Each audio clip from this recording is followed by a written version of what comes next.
अब जो हमारा टॉपिक ऑफ डिस्कशन है, हमारा ये नया चैप्टर हमारा जो है ये है न्यूरल कंट्रोल एंड कोऑर्डिनेशन।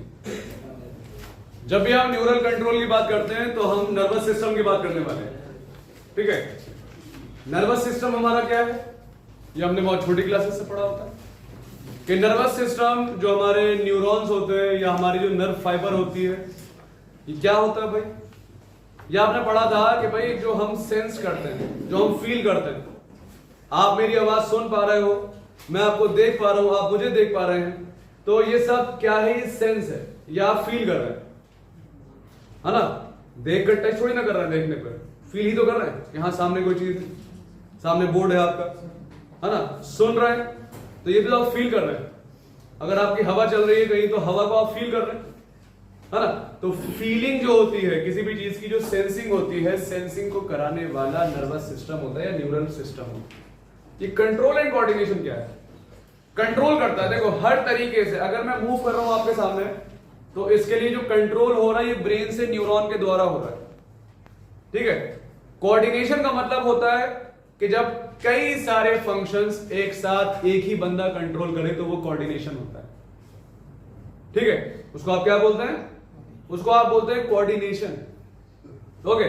तो कोऑर्डिनेशन क्या है? देखो हमारा जो ब्रेन है, मैं आपको देख भी रहा हूं, मैं बोल भी रहा हूं, मैं खड़ा भी हूं, मुझे कुछ एक्शंस करने वो भी कर रहा हूं, सारे काम ब्रेन करा रहा है ना। ब्रेन एक ऑर्गन है, ऑर्गन मिलके बनता है टिश्यू से, और टिश्यू बनता है सेल से, और सेल का नाम जो हमारे ब्रेन में पाए जाते हैं वो न्यूरॉन्स होते हैं, ठीक है। तो जब कभी भी हम कंट्रोल एंड कोऑर्डिनेशन की बात करते हैं तो हमारे चैप्टर में जो न्यूरल कंट्रोल है ये आपको मालूम होना चाहिए। हम यहां डिटेल पढ़ने वाले हैं न्यूरॉन्स की, किसकी? न्यूरॉन्स की, और न्यूरॉन्स के बारे में आपको यहां मालूम चलेगा, ओके। सबसे पहले हमें जो हमारी एनसीईआरटी में हेडिंग दे रखी है वो है हमारा नर्वस सिस्टम, न्यूरल सिस्टम। इसकी डेवलपमेंट कैसे हुई, कैसे कैसे इसकी स्टार्टिंग होती है।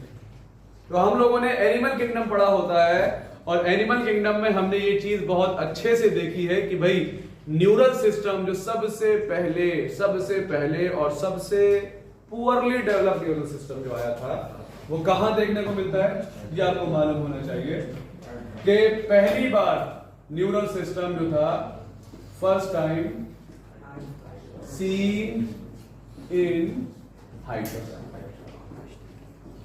आप हाइड्रा जानते हैं, हाइड्रा किसका मेंबर है? हमारा सिलिंड्रेटा। तो सिलिंड्रेटा जो है वो हमारा कौन होता है? हाइड्रा जो है हमारा सिलिंड्रेटा का मेंबर है, और जो सिलिंड्रेट्स होते हैं इनमें पहली बार हाइड्रा में नर्वस सिस्टम देखने को मिला था। और वो भी सिर्फ क्या था? सिर्फ उसमें भी हमारे पास कुछ नहीं, बस नेटवर्क ऑफ न्यूरॉन था,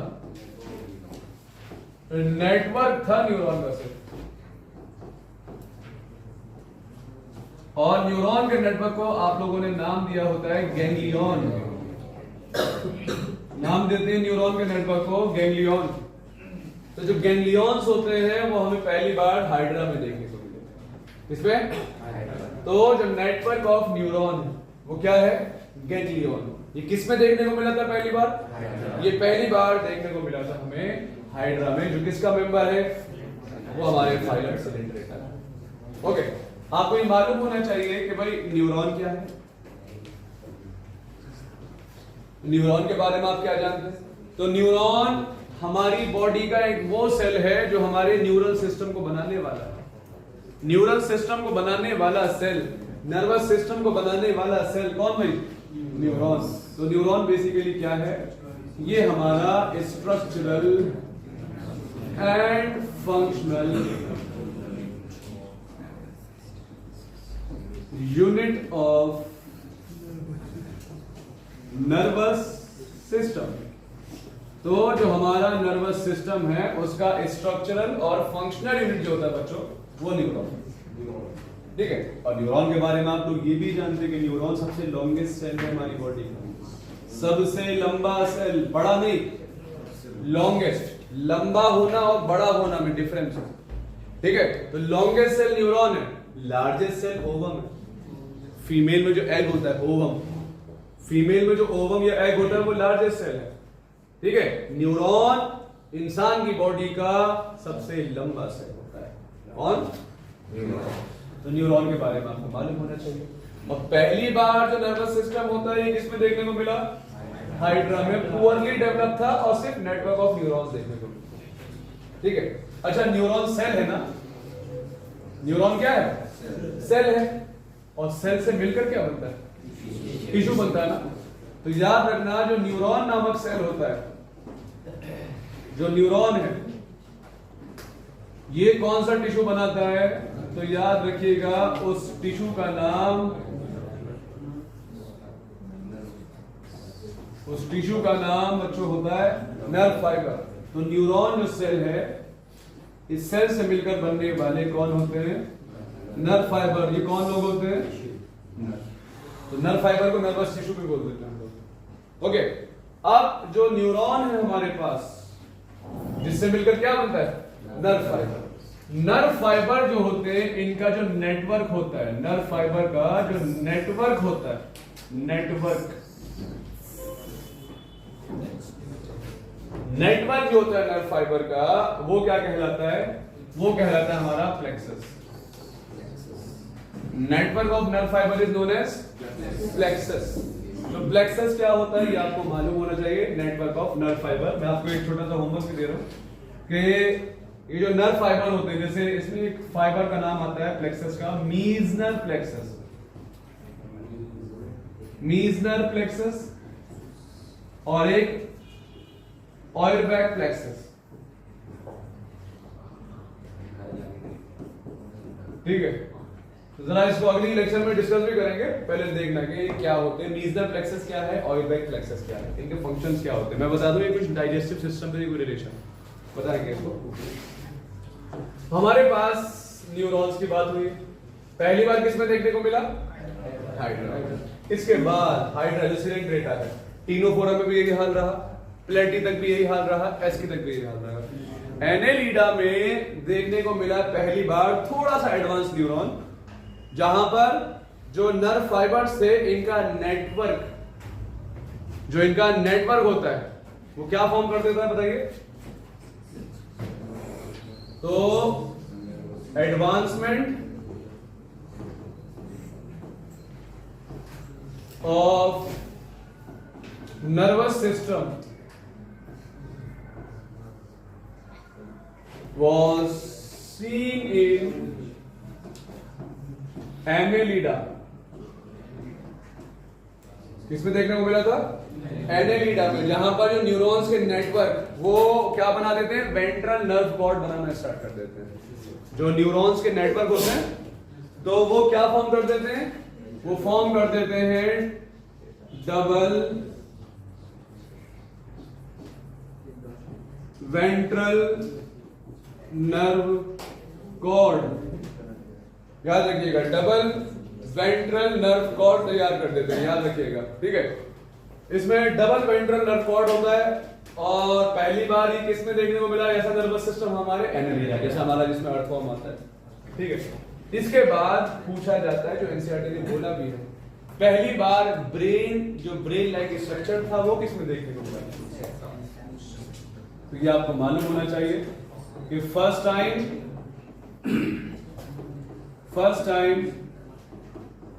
जो ब्रेन था, तो फर्स्ट टाइम जो ब्रेन देखने को मिला था, brain was seen in class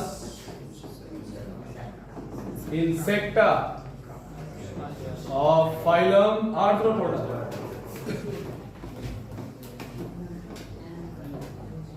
ठीक है, ऐसे ही ब्रेन का डेवलपमेंट स्टार्ट हुआ। आर्थ्रोपोडा के बाद मोलस्का आएंगे, इगाइनोडर्मेटा आएंगे, उसके बाद हेमिकॉर्डेटा, फिर कॉर्डेट्स में वेल डेवलप ब्रेन आने स्टार्ट हुआ। ठीक है, तो मोस्ट जो well develop, most advance brains जो आपको देखने मिले, ये आपको देखने मिले किसमें? वर्टिब्रेट्स, जो हमारे फाइलम कॉर्डेट का एक सब फाइलम है। इसको आप क्या बोलते हैं? वर्टिब्रेट्स। तो वर्टिब्रेट्स में हमें मोस्ट एडवांस ब्रेन या मोस्ट एडवांस नर्वस सिस्टम देखने को मिला। ओके, अब आप जब इसमें बात करते हैं, तो अगला जो टॉपिक है हमारे पास, वो है हमारे पास ह्यूमन नर्वस सिस्टम। कि ह्यूमन नर्वस सिस्टम क्या है? ह्यूमन नर्वस सिस्टम की जब हम बात करते हैं तो नर्वस सिस्टम हमारा बच्चों दो मेन हिस्सों में बांटा होता है। एक तो होता है हमारा ह्यूमन नर्वस सिस्टम को जब हम डिवीजन देते हैं तो ये दो मेन डिवीजन होते हैं इसके। पहला डिवीजन है इसका सेंट्रल नर्वस सिस्टम,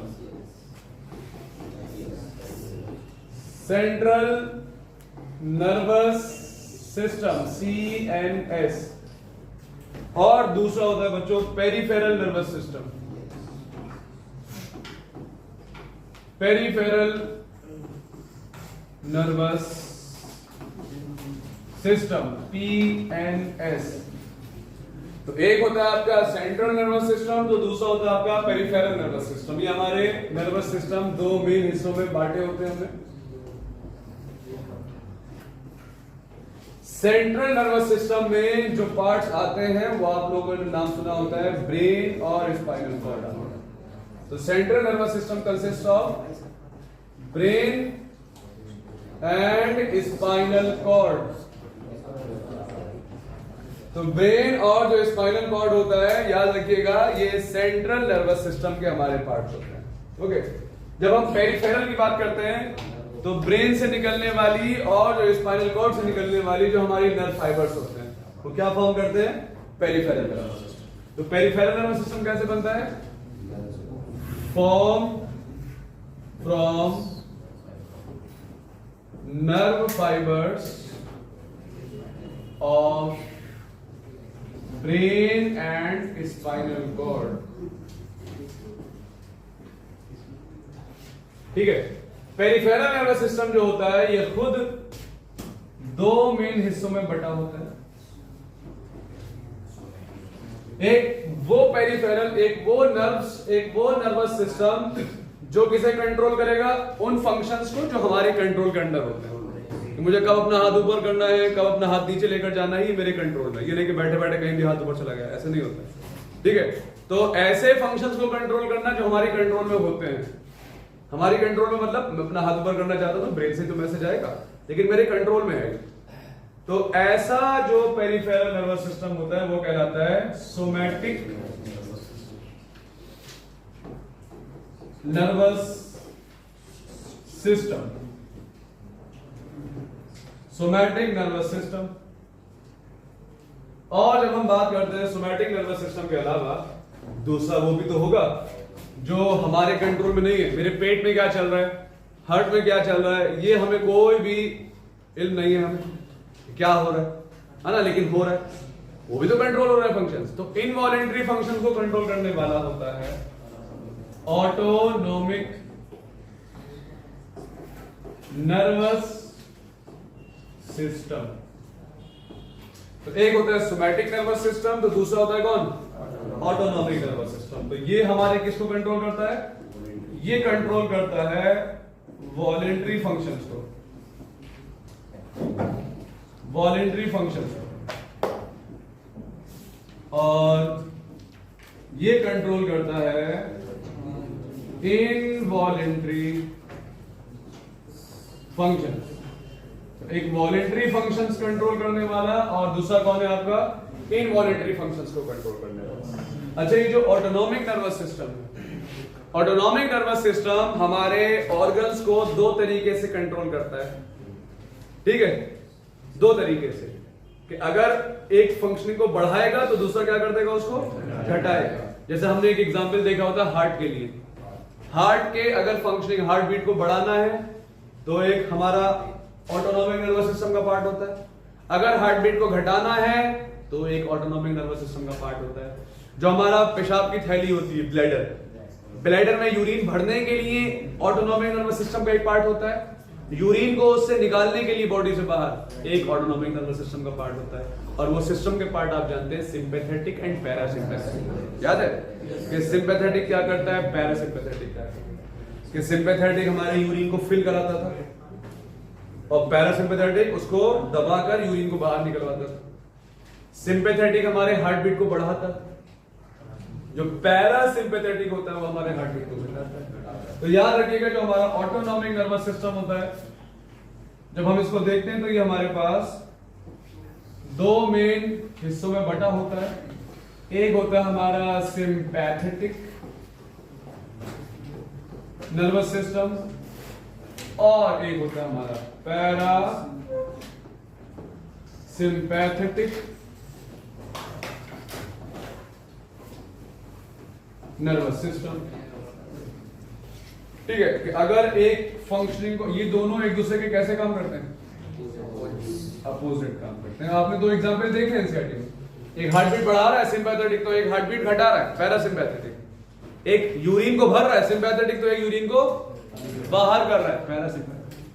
ठीक है, ये आपको अल्फाज मालूम होना चाहिए कि ये दोनों एक दूसरे के अपोजिट काम करते हैं। अच्छा, ऑटोनॉमिक नर्वस सिस्टम जो हमारे हॉलो ऑर्गन्स होते हैं, हॉलो ऑर्गन जैसे हमारा ब्लैडर हो जाएगा, हमारा स्टमक हो जाएगा, इंटेस्टाइन हो जाएगी, हॉलो ऑर्गन्स के फंक्शंस को कंट्रोल करने वाला जो ऑटोनॉमिक नर्वस सिस्टम होता है उसको कहा जाता है visceral nervous system.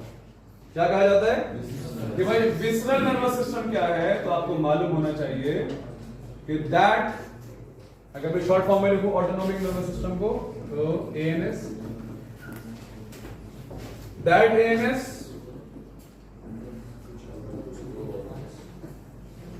which controls the functioning of hollow organs is known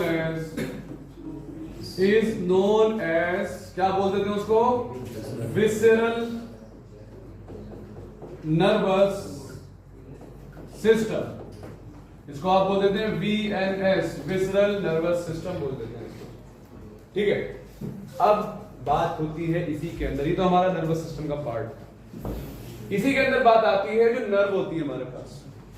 nerve, कोई भी देखो नर्व क्या है हमारा, जैसे अगर मुझे फैन ऑन करना है, फैन के लिए मैसेज आपका इस बोर्ड से आएगा, लेकिन वो मैसेज को लाने वाला एक तार होगा ना, वो तार हमारा नर्व फाइबर है। ये मेरा ऑर्गन है जो काम करेगा फैन, और वो ब्रेन है जो सॉकेट लगा है सामने। ठीक है, तो वो वहां से मैसेज जो लेकर आएगा मेरे ऑर्गन तक, फैन तक, वो एक रास्ता है ना, एक तार डला हुआ है, वो तार हमारा नर्व फाइबर है। मेन काम तो नर्व फाइबर ही करते होंगे। क्यों? अगर मेरे हाथ में पेन है और मैं फील कर पा रहा हूं ये सॉलिड है, फील कराने वाला मेरा हाथ है, लेकिन ये जो मैसेज ब्रेन तक जा रहा है कौन लेकर जा रहा होगा? Nerve fibre. कौन? तो नर्व फाइबर्स क्या क्या होते हैं ये भी देख लीजिए। तो पहली चीज आपको यहाँ नर्व्स, और आप जानते हैं नर्व हमारा टिश्यू है जो हमारे न्यूरॉन से मिलकर बनता है। जो नर्व होते हैं, मेन तो दो तरीके के नर्व होते हैं, एक नाम दे रखा है क्रेनियल नर्व और एक होते हैं स्पाइनल नर्व। अगर कोई पूछ ले भाई किस बेसिस पर बांटा है आपने, किस बेसिस पर बांटा है, तो on the basis of origin, कि कहां से निकले, on the basis of origin के कहां से निकले, उसको आप क्या बोल देंगे? क्रेनियल नर्व और स्पाइनल नर्व। नाम से पता लग रहा है स्पाइनल, ये स्पाइनल कॉर्ड से निकलता है। क्रेनियम हमारा ब्रेन बॉक्स होता है, तो ब्रेन से निकलने वाली क्रेनियल नर्व्स ब्रेन से, और स्पाइनल कॉर्ड से निकलने वाली स्पाइनल। तो क्रेनियल नर्व कौन होती है? दोस अराइज फ्रॉम ब्रेन, और क्रेनियल नर्व्स होती है हमारे पास 12 पेयर्स। हमने पहले भी आपको बोल रखा है कि ये 2005 तक ये सिलेबस में भी था।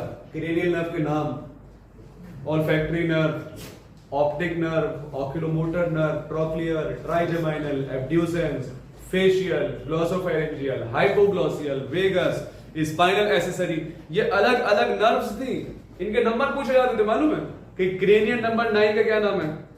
सबसे लंबी कौन सी है? सबसे छोटी नर्व कौन सी है? डेंटिस्ट नर्व कौन सी है? ट्राइजेमाइनल नर्व कौन सी है? तो ये नर्व के नाम पूछे जाते थे पहले। थिनेस्ट पतली कौन सी है? सबसे लंबी कौन सी है? वेगस सबसे लंबी होती है।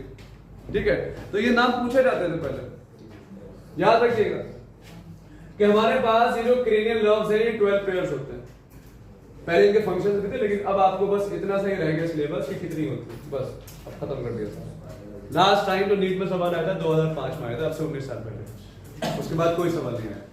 मतलब आप में बहुत सारे हो सकते हैं उनकी एज भी ना हो तब आया। तो cranial nerve those arise from brain, वो हमारी 12 पेयर है। अच्छा जो नाम दिख रहा है सामने, those arise from spinal cord.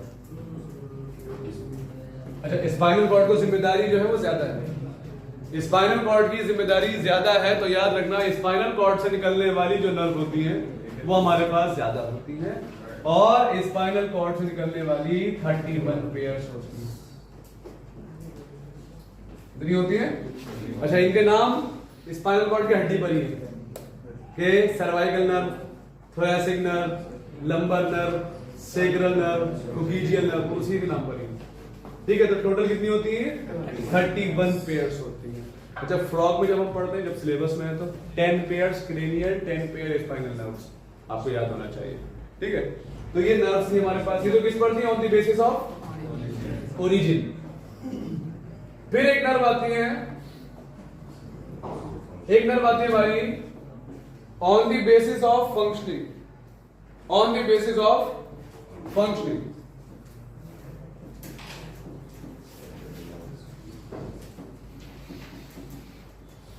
On the basis of functioning. जब आप फंक्शनिंग के बेसिस पर बात करते हैं तो हमारे पास बच्चों 3 मेन टाइप की नर्व होती है फंक्शनिंग की। अगर हम बात करते हैं तो एक होती है सेंसरी, एक होती है मोटर, और एक होती है मिक्स्ड। ठीक है, एक सेंसरी होती है, एक मोटर होती है, और एक होती है मिक्स्ड। ये 3 तरीके की नर्व्स होती है, सेंसरी नर्व, मोटर नर्व और मिक्स्ड नर्व। अच्छा जो सेंसरी होती है, इसी का दूसरा नाम जो एनसीईआरटी ने बोला है आपको, वो है एफरेंट नर्व। Efferent nerve. जो मोटर नर्व होती है उसके बारे में अगर हम बात करें, इफरेंट नर्व, और मिक्स दोनों ही होगा, मिक्स होता है। एक सेंसरी नर्व हो गया, एक मोटर हो गया, और एक मिक्स होगा, उसमें दोनों काम होंगे। सेंसरी नर्व नाम से कुछ पता लग रहा है क्या करता होगा? सेंस करता है।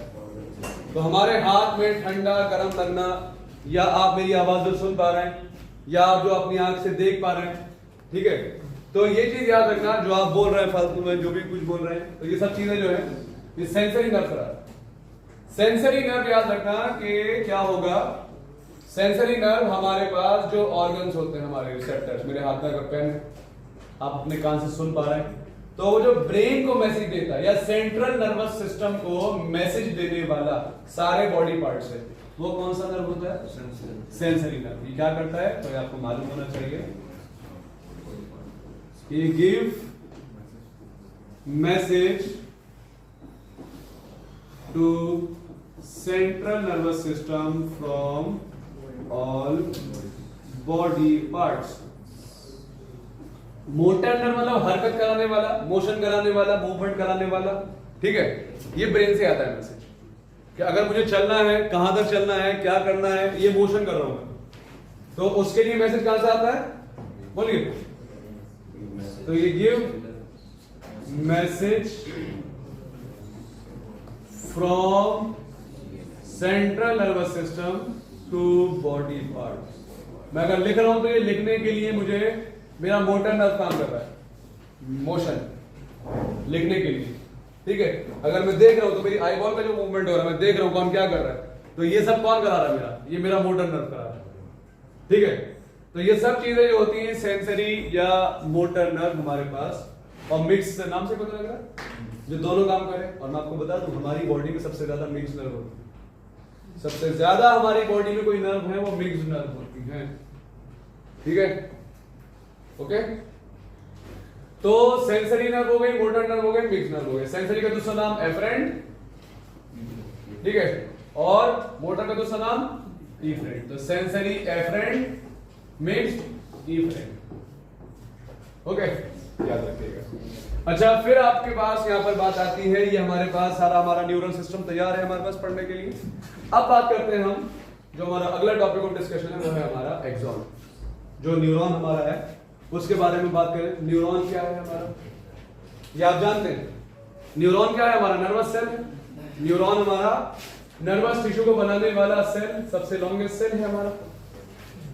जब हम न्यूरॉन की बात करते हैं तो न्यूरॉन में हमें क्या क्या चीज मालूम होनी चाहिए वो देखिए। सबसे पहले तो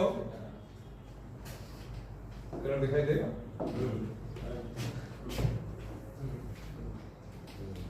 कि भाई हमारे पास जो न्यूरॉन है ये लॉन्गेस्ट सेल होता है ना। तो न्यूरॉन के बारे में आपको क्या क्या मालूम होना चाहिए, ये पहले बात पूछी जाती है कि neuron is the longest cell. Neuron के आपसे पार्ट्स पूछे जाते हैं, ठीक है। जैसे ये जो मैं बना रहा हूं लास्ट वाला, ये हमारा एक्सॉन का टर्मिनल लास्ट वाला हिस्सा कहलाता है ना। ऐसे ही जब हम इसमें और चीजें देखते हैं, वो क्या देखते हैं कि भाई इसमें ऐसे ये हेयर लाइक प्रोजेक्शंस होते हैं, ये क्या कहलाते हैं आपके, ये कहलाते हैं आपके डेंड्राइट्स। ये हमारे डेंड्राइट्स होते हैं। सेंटर में ये न्यूक्लियस है, ये न्यूक्लियस होता है। न्यूक्लियस के चारों ओर पाए जाते हैं कुछ ग्रेन्यूल्स, निसेल्स ग्रेन्यूल्स। ये अभी रिसेंटली सवाल भी पूछा था कि निसेल्स ग्रेन्यूल्स किससे बनते हैं। ये लंबा सा हिस्सा कहलाता है एक्सॉन, जिस पर आपको देखने मिलते हैं कुछ सेल्स जो प्रोड्यूस करते हैं। ये जो मैं बना रहा हूं माइलिन शीट, ये माइलिन शीट होती है जो प्रोड्यूस करते हैं श्वान सेल, ठीक है। ये इनके अंदर श्वान सेल्स है।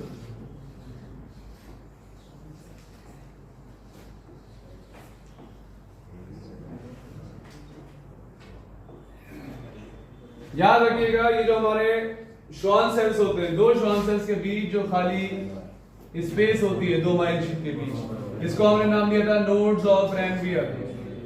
नोड्स ऑफ रैनवियर, ठीक है। ये येलोइश हिस्सा जो है ये है हमारा श्वान सेल।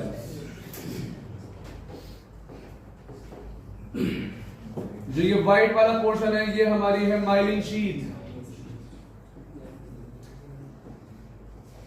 Myelin sheath. और ये जो ब्लू वाला इलाका है, ये ब्लू वाला इलाका क्या कहलाता है ये भी देखेंगे। ये जो ब्लू वाला एरिया है ये कहलाता है हमारा एक्सॉन, ठीक है। ये हमारा न्यूक्लियस हो जाएगा। This is the nucleus. ये डेंड्राइट्स होते हैं। एक होगा तो उसको आप बोलेंगे डेंड्रोन, एक को बोलते हैं आप डेंड्रोन, एक से ज्यादा होते हैं तो डेंड्राइट्स कहलाते हैं। अच्छा, ये जो हमारे पास है व्हाइट वाला एरिया, इसको आप बोलते हैं निसेल्स ग्रेन्यूल्स। निसेल्स ग्रेन्यूल्स। और जो एक्सॉन होता है ये जिस हिस्से से जुड़ा है गोल वाले हिस्से से, ये गोल वाला हिस्सा क्या कहलाता है, ये कहलाता है आपका साइटोन। साइटोन या फिर सेल बॉडी। Cell body. तीसरा नाम होता है सोमा, ठीक है। साइटोन या सेल बॉडी होता है। तो साइटोन को एक्सॉन से जोड़ने वाला ये जो एरिया है, ये एरिया कहलाता है एक्सॉन हिलक, ठीक है। एक्सॉन हिलक। तो एक्सॉन हिलक एक्सॉन को साइटोन से जोड़ता है। फिर एक्सॉन जहां खत्म होता है, ये जो लास्ट वाला एरिया होता है ये कहलाता है axon terminal. Axon terminal. Axon terminal में ये जो बल्ब लाइक स्ट्रक्चर आपको दिखाई दे रहा है ये कहलाते हैं साइनेप्टिक नॉब्स। ये कहलाते हैं आपके साइनेप्टिक नॉब्स। क्या कहलाते हैं, साइनेप्टिक नॉब्स कहलाते हैं। ओके, बंद हो गया, कोई नहीं।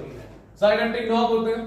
ओके, ये जो साइनेप्टिक नॉब होते हैं इसमें आप याद रखिएगा, जो साइनेप्टिक नॉब है इसमें आपको क्या देखने मिलते हैं, साइनेप्टिक वेसिकल्स। क्या देखने मिलते हैं, साइनेप्टिक वेसिकल्स। सुनेंगे, सामने देखेंगे। साइनेप्टिक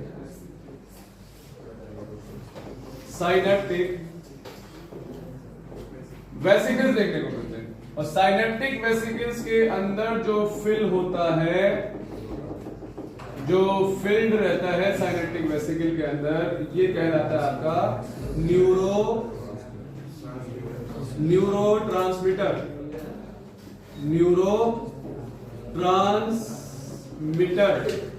ओके, ये क्या होता है आपका?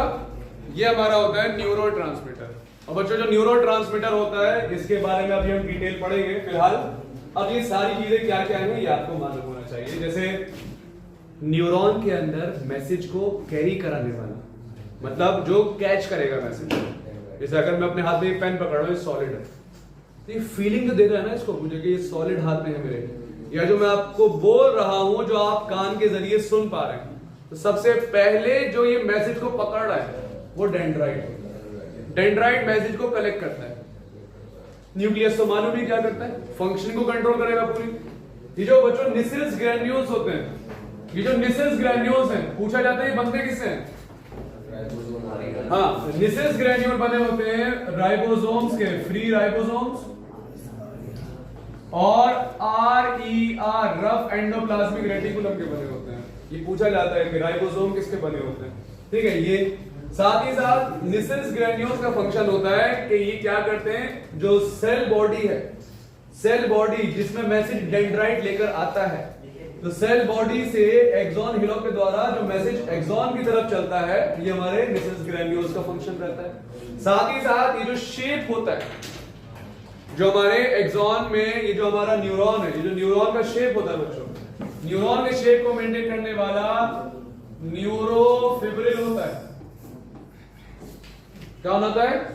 न्यूरोफिब्रिल्स या न्यूरोट्यूब्यूल्स भी होते हैं हमारे पास, न्यूरोट्यूब्यूल्स, ठीक है। शेप साइज बनाने वाला और आगे की तरफ मैसेज को साइटोन से एक्सॉन की तरफ लेके जाने वाला, ये आपको मालूम होना चाहिए। एक्सॉन हिलक कौन होता है ये आप जानते हैं कि एक्सॉन को साइटोन से जोड़ने वाला। फिर आपने देखा एक्सॉन के ऊपर कुछ सेल्स पाए जाते हैं, ये येलोइश वाली डॉट्स हैं, ये श्वान सेल्स। श्वान सेल्स का मेन काम होता है माइलिन शीट बनाना, लेकिन सिर्फ श्वान सेल्स माइलिन शीट नहीं बनाते हैं। एक और सेल्स होते हैं, उनका नाम जो हमारे ब्रेन में पाए जाते हैं, उनका नाम होता है बच्चों ओलिगोडेंड्रोसाइट्स। क्या नाम होता है? ओलिगोडेंड्रोसाइट्स। ओलिगोडेंड्रोसाइट्स ये भी माइलिन शीट बनाते हैं, लेकिन ये माइलिन शीट बनाते हैं कहां? उन न्यूरॉन्स में जो हमारे ब्रेन में पाए जाते हैं। तो पूछा जाता है सवाल, ब्रेन में जो न्यूरॉन्स हैं उन पर माइलिन शीट बनाने वाले कौन होते हैं? ठीक है, बाकी जगह जहां पे हमारे न्यूरॉन्स होंगे, जहां माइलिन शीट होगी, माइलिन शीट को बनाने वाले श्वान सेल्स होते हैं। तो ये दो चीज आपको मालूम होनी चाहिए, कौन कौन? श्वान सेल्स और ओलिगोडेंड्रोसाइट्स। ठीक है, ये दोनों हमारे क्या बनाते हैं? माइलिन शीट बनाते हैं। ओके, दो माइलिन शीट के बीच में जो डिस्टेंस होता है, जो गैप होता है, वो नोड्स ऑफ रैनवियर कहलाता है। और फाइनली जो हमारा एक्सॉन टर्मिनल है, जिसमें हमारे साइनेप्टिक नॉब, जो बल्ब लाइक स्ट्रक्चर्स है, साइनेप्टिक नॉब के अंदर ये जो बॉल है व्हाइट वाली, ये क्या कहलाती है? हमारी साइनेप्टिक वेसिकल, जिसमें केमिकल जो फिल होता है वो क्या कहलाता है? ठीक है, तो ये हमें न्यूरॉन की, हमारे पास ये न्यूरॉन का स्ट्रक्चर होता है। ठीक है, न्यूरॉन के अंदर ही हमारे पास एक छोटा सा टॉपिक आता है कि न्यूरॉन्स माइलिन शीट की बेसिस पर हमारे पास दो टाइप के न्यूरॉन्स होते हैं। On the basis of myelin sheath, on the basis of myelin sheath हमारे पास दो तरीके के न्यूरॉन्स होते हैं। एक होते हैं जिसमें माइलिन शीट होगा, माइलिनेटेड, और एक जिस पर माइलिन शीट नहीं होता है, नॉन माइलिनेटेड। पूछा जाता है कि भाई माइलिनेटेड क्या है? जिस पर माइलिन शीट होगा। नॉन माइलिनेटेड क्या है? जिस पर माइलिन शीट नहीं होगा। माइलिनेटेड नर्व फाइबर जो होते हैं ये कहां पाए जाते हैं? इनका लोकेशन क्या होता है? तो आप याद रखिएगा, ब्रेन और स्पाइनल कॉर्ड, मतलब हमारे सेंट्रल नर्वस सिस्टम में माइलिनेटेड नर्व फाइबर्स होते हैं। ठीक है, और जो हमारा सोमैटिक नर्वस सिस्टम होता है, सोमैटिक नर्वस सिस्टम, और जो हमारा ऑटोनॉमिक नर्वस सिस्टम होता है, जिसको आप बोलते हैं क्या? Peripheral nervous system. इसमें पाए जाने वाले बच्चों जो होते हैं वो होते हैं नॉन। अच्छा, माइलिनेटेड की खासियत होती है कि जो मैसेज बच्चों इसमें दौड़ता है ना, वो मैसेज तेज दौड़ता है। पता है क्यों? क्योंकि यहाँ जो मैसेज दौड़ता है वो जंपिंग होती है, मैसेज की जंपिंग होती है मैसेज की। अब सब लग रहा होगा कि जंपिंग कैसे होती है, बहुत छोटा सा है, ये सब माइक्रोस्कोपिक होता है, बहुत छोटे छोटे स्पेसेस होते हैं। तो ये क्या करेगा, मैसेज की जंपिंग होती है, जंपिंग को आप बोलते हैं सॉल्टेशन। पूछा जाता है, ये भी नहीं पूछेगा सॉल्टेशन क्या है, जंपिंग क्या है, आपसे ये पूछेगा, ये बात है ना, तो आपसे पूछेगा कि ये बताइए कि जो हमारे पास जंपिंग होती है सॉल्टेशन, ये किसमें होती है, माइलिनेटेड में। आपसे पूछेगा ये सवाल कि स्पीड ऑफ कंडक्शन किसमें फास्ट होता है, माइलिनेटेड में होता है। ये आपको मालूम होना चाहिए, स्पीड ऑफ कंडक्शन किसमें फास्ट होता है, माइलिनेटेड में। और किसमें थोड़ा स्लो रहता है। और स्पीड अगर कोई पूछ ले ऑन एन एवरेज कितनी होती है, तो करीब करीब 120 से 130 मीटर पर सेकंड की होती है। ठीक है, तो 120 से 130 मीटर पर सेकंड की जो स्पीड होती है हमारे पास नर्व इंपल्स की कंडक्शन। एक लास्ट, और वो है हमारे पास types of neuron on the basis of axon and dendrite. वो क्या है इसमें, types of neurons on the basis of axon and dendrites. Axon और डेंड्राइट्स के बेसिस पर तो हमारे पास कौन कौन से होते हैं ये आपको मालूम होना चाहिए। एक होता है हमारे पास एपोलर, एक होता है हमारे पास सूडो यूनिपोलर न्यूरॉन, एक होता है हमारे पास यूनिपोलर न्यूरॉन, ठीक है, एक होता है हमारे पास बाइपोलर न्यूरॉन, और एक होता है हमारे पास, वो होता है हमारे पास मल्टीपोलर न्यूरॉन। ठीक है, मल्टीपोलर न्यूरॉन। तो सूडो यूनिपोलर, बाइपोलर, एपोलर, मल्टीपोलर, ये न्यूरॉन्स होते हैं। जैसे हमने पहले भी आपको बताया कि अगर सिर्फ सेल बॉडी हो, ना ही कोई एक्सॉन हो, ना डेंड्राइट हो, सबसे प्रिमिटिव, सबसे पुराना न्यूरॉन जो डिस्कवर्ड था, और सबसे पहले किसमें पाया गया था, ये भी आपको मालूम होगा। आपसे सिर्फ एग्जाम्पल पूछेगा, ना एक्सॉन ना डेंड्राइट। पहली बार एक्सॉन लाइक स्ट्रक्चर देखने को मिला, सूडो झूठा, फॉल्स। एक्सॉन लाइक स्ट्रक्चर देखने को मिलता है, सूडो जो है हमारा फॉल्स, झूठ। तो ये किसमें देखने को मिला हमें, ये हमें किसमें देखने को मिलता है, ये देखने को मिलता है हमें डॉर्सल रूट गैंग्लियन। ये हमारा कहां होता है, ये हमारे स्पाइनल कॉर्ड का एक न्यूरॉन है जो हमारे रिफ्लेक्स एक्शन को कंट्रोल करता है। ठीक है, तो चल रहा है, स्पाइनल कॉर्ड को करता है। अच्छा, यूनिपोलर जो होता है, जो इंसान के बच्चा होता है, जो एम्ब्रियो होता है, जो जाइगोट बनता है सेक्सुअल रिप्रोडक्शन में, तो जाइगोट से जो एम्ब्रियो बनता है, तो एम्ब्रियोनिक स्टेज में पाया जाने वाला यूनिपोलर, मतलब पहली बार एक्सॉन बनेगा तो एक पोल बनेगा। तो यूनिपोलर न्यूरॉन बच्चों कहां देखने को मिलता है, एम्ब्रियोनिक स्टेज। बाइपोलर पहली बार एक डेंड्राइट भी देखने को मिल जाएगा, दो पोल होगा। बाइपोलर न्यूरॉन बच्चों हमें देखने को मिलते हैं हमारे रेटिना ऑफ आई, मतलब वो हिस्सा जहां पर हमारी इमेज बनती है। और सबसे कॉमनली पाए जाने वाले न्यूरॉन्स जो हमने अभी पीछे डायग्राम में बनाया, जिसमें एक एक्सॉन होगा, एक से ज्यादा डेंड्राइट्स होते हैं। तो याद रखिएगा, मल्टीपोलर न्यूरॉन्स कहां पाए जाते हैं, फाउंड इन नॉर्मली जो एनसीईआरटी में दे रखा है वही नाम लिख देते हैं, वो है हमारा ब्रेन कॉर्टेक्स। ठीक है, ब्रेन कॉर्टेक्स। तो ये अल्फाज आपको मालूम होने चाहिए कि ये हमारा न्यूरॉन। ओके, तो न्यूरॉन में हमने स्ट्रक्चर देखा, उसके कुछ पार्ट्स देखे। ठीक है, फिर हमने क्या क्या टाइप्स होते हैं न्यूरॉन्स के वो देखे, और फिर टाइप्स के साथ साथ हमने टाइप्स के साथ साथ क्लासिफिकेशन भी देखा, कौन कैसे क्या क्या करता है।